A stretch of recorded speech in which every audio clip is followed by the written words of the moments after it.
professoras, né, aos professores que estão aqui. Por terceirário, mas este ano, né, nesse colóquio, que é um colóquio que eu venho para cá muito feliz.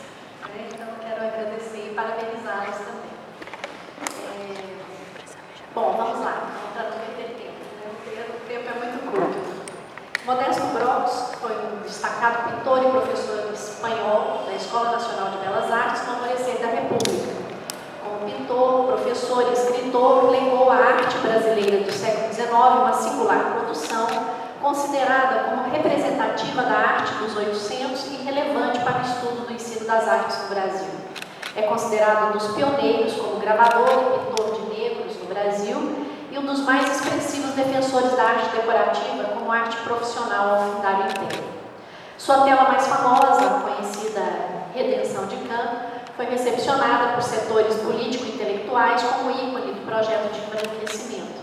Todavia, Brocos tem uma trajetória significativa no Brasil e sua obra não se resume a essa tela. Bom, esta comunicação, a comunicação de hoje, tem por objetivo avaliar o posicionamento do artista e professor compostelano sob o ponto de vista espanhol, antes da vinda definitiva de Brocos para o Brasil em 1890 e a execução da tela que nós conhecemos, Redenção de Caen. Explora especialmente, muito rapidamente, né, La Defensa del Lupo,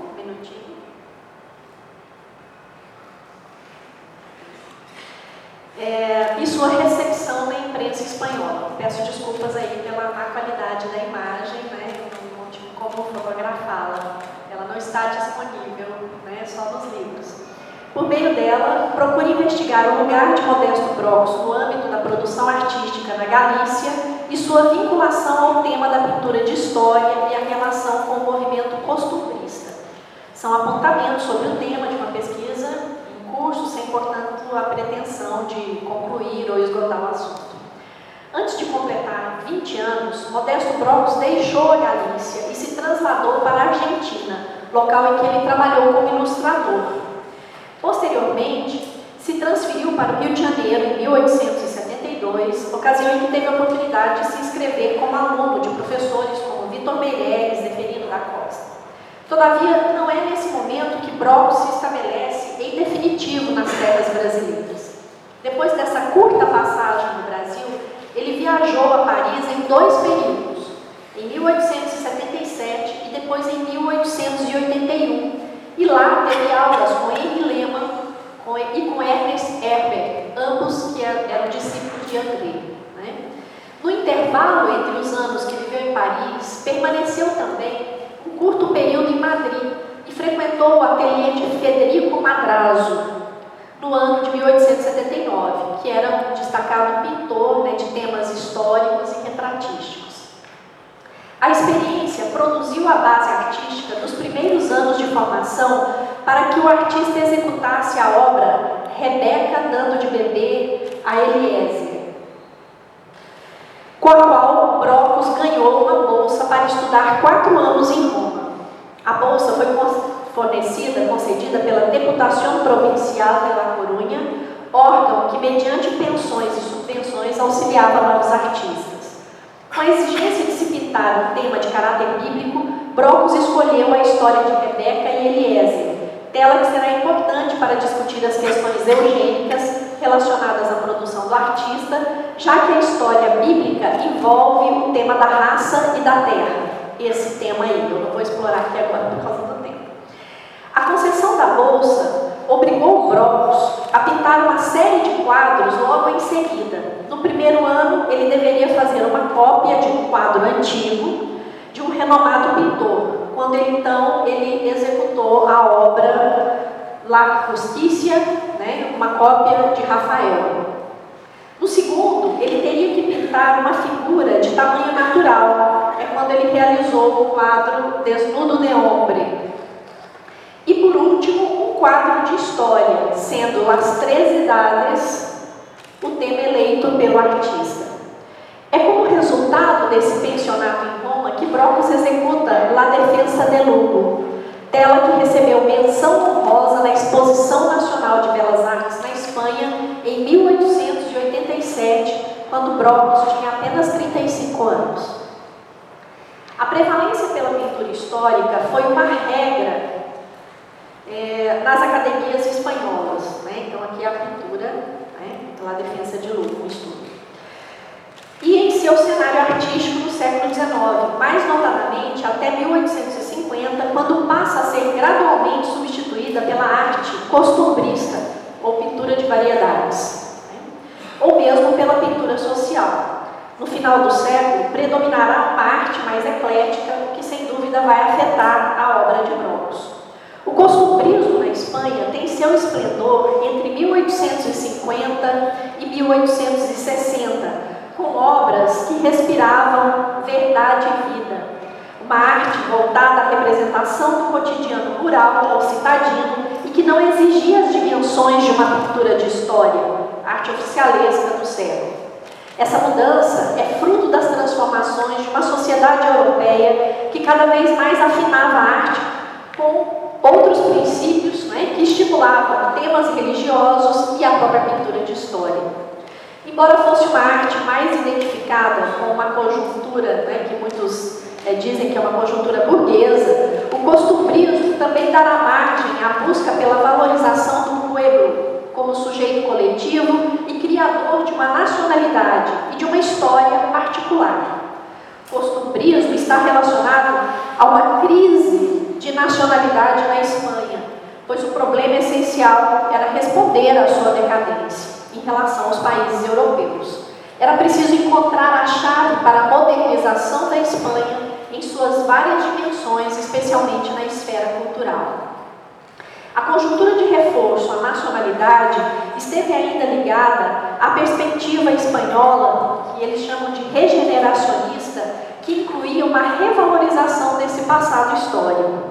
Tal perspectiva, muitas vezes vinculada ao termo hispanismo, esteve associada à ação de vários intelectuais denominados posteriormente como geração de 98, né, como Miguel de Unamuno, Ángel Ganivet, né, e vários outros. Natural, portanto, que as obras de história fossem revalorizadas na Espanha durante o período em que Brocos realiza a defesa de Lugo, o que explica a obra ter chamado tanta atenção, embora tenha sido executada como resultado do pensionato, né, do artista. Ligado às academias espanholas, Brocos então vai concorrer às exposições nacionais de belas artes com os quadros A Justiça, As Estações, em 1884, A Defesa de Lugo, em 1887, e quando já estava no Brasil, com Albores, em 1890, e A Mandioca, né, que foi apresentada em 1897. Né, é uma obra muito interessante que está na reserva técnica, infelizmente, aqui. Portanto, é necessário assinalar que Brocos executou a defesa de Lugo sob as indicações da própria conjuntura. Era uma pintura de história e foi recebida de maneira diversa pelos críticos que a avaliaram na Exposição Nacional de Belas Artes de Madrid. Antes de apresentarmos as críticas, né, e a localização do quadro, examinemos suas características gerais. É no Correio Militar de Madrid, na coluna que faz comentários sobre as obras da Exposição Nacional, que encontraremos explicações sobre a inspiração do quadro em uma obra do século XVI. O assunto, diz a coluna, está inspirado nas seguintes linhas do nobiliário Armas e Triunfos de Galícia de Gándara, que é um humanista espanhol. Né?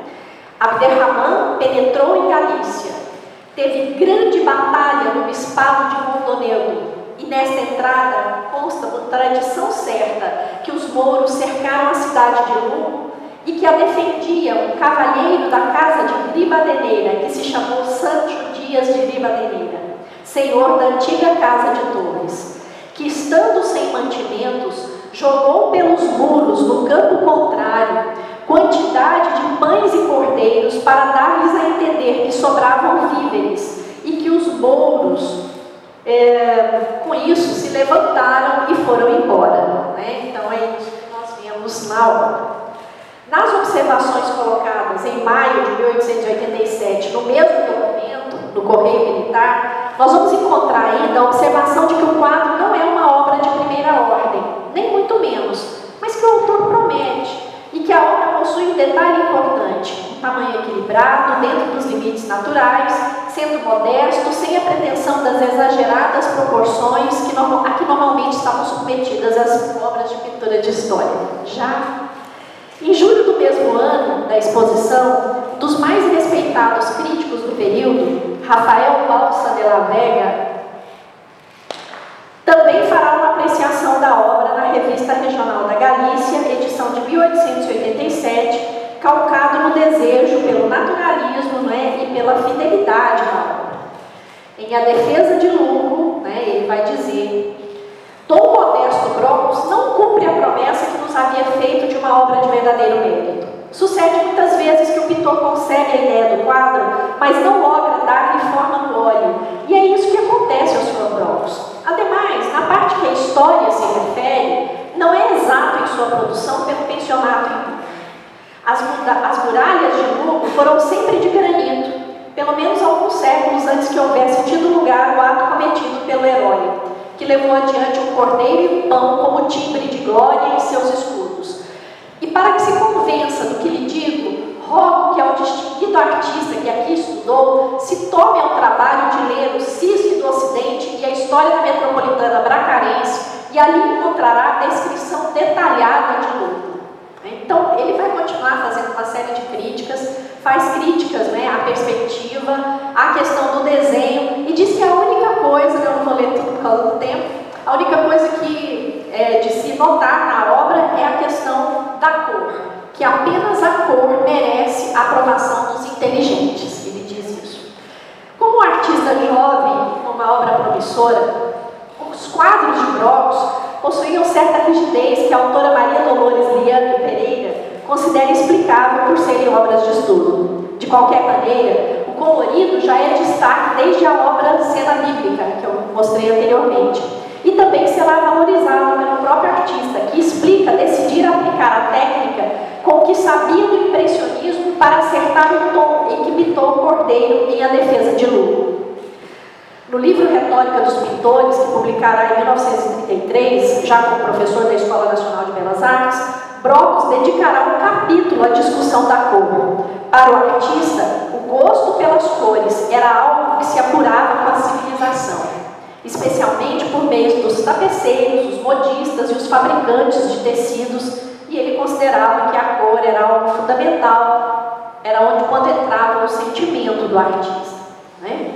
Então, após discorrer sobre contrastes e feitos possíveis na cor, nesse seu livro, ele se interessa pelos fenômenos executados pelos artistas impressionistas, como ele bem explica detalhadamente por lá.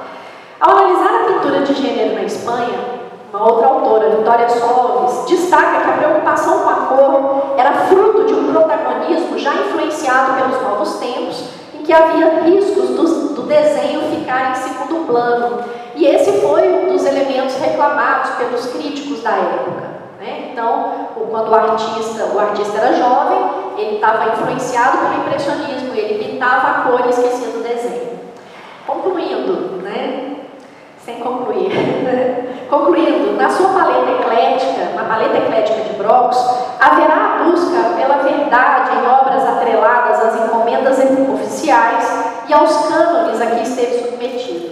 Todavia, o próprio artista não estará imune às transformações no mundo da arte ao findar o século XIX. Ele defenderá a cor e, principalmente, uma interpretação pessoal do tema, mesmo que fosse em uma cópia. Sem interpretação, escreve Brocos, não pode haver arte, pois a arte é a manifestação do que o artista vê através do seu temperamento. Todavia, mesmo que sua arte tenha transcorrido nos limites das demandas e da academia, é preciso observar o toque pessoal que Brocos conferiu à sua interpretação de diversos assuntos, como o ensino das artes, a pintura de tipos nacionais e a sua polêmica inclinação à eugenia. Mesmo como obras de juventude, os temas trabalhados pelo artista já denotam sua busca por essa interpretação pessoal.